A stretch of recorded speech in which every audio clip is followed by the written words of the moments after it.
Et aujourd'hui, nous allons comparer le URL à la SASU et à la micro-entreprise, avec un comparatif complet. Commençons par l'auto-entreprise. Quand tu es auto-entrepreneur, les formalités sont simples. Les charges sociales, par contre, sont calculées sur ton chiffre d'affaires. Et pour l'impôt sur le revenu, tu bénéficies d'un abattement si tu es en micro-entreprise. Et pour cela, tu ne dois pas dépasser 77 700 € pour les activités commerciales et l'abattement est de 50%. Pour les activités de négoce, l'abattement est de 71% et il ne faut pas dépasser 188 700 €. Et pour les activités libérales, l'abattement est de 34% et il ne faut pas dépasser 77 700 €. Attention, tu perds ton abattement si tu dépasses pendant 2 années consécutives ce seuil. Et tu peux également opter pour le prélèvement libératoire sous condition de revenus. Allez, maintenant parlons de la SASU, la société par action simplifiée. Tu es donc ici considéré comme assimilé salarié car tu es président directeur général de ta SASU. Il y a une grande souplesse de fonctionnement dans ce type de société. Le régime social est très protecteur mais très coûteux et tu peux te verser autant de dividendes que tu fais de bénéfices, sans avoir un problème de cotisation sociale supplémentaire. Attention, tu le sais, les cotisations sont importantes sur le salaire. Allez, maintenant on passe à l'EURL, l'entreprise unipersonnelle à responsabilité limitée. Tu es ici travailleur non salarié si la gérance est majoritaire.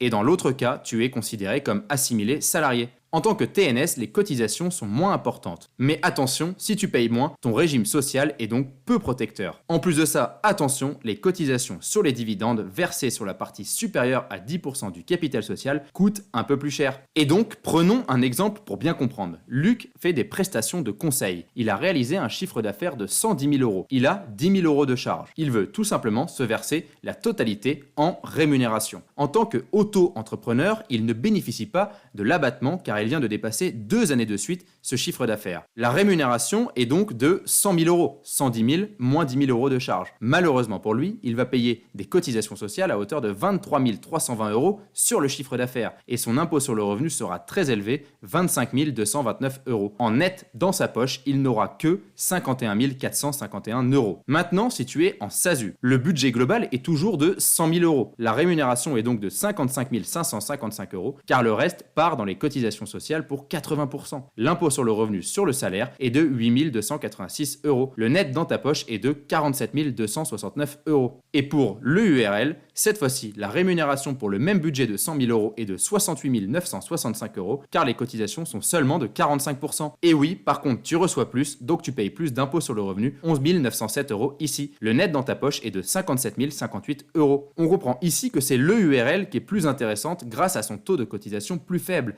Mais attention, la situation est différente en fonction de ton chiffre d'affaires et de tes charges. Ici, il s'agit de l'URL, mais tu peux optimiser entre la SASU et le URL grâce aux dividendes notamment. Et tu peux même utiliser la holding dans certains cas pour améliorer ta stratégie patrimoniale globale. Alors si tu souhaites en savoir plus, n'hésite pas à liker et enregistre si tu apprécies ce type de contenu.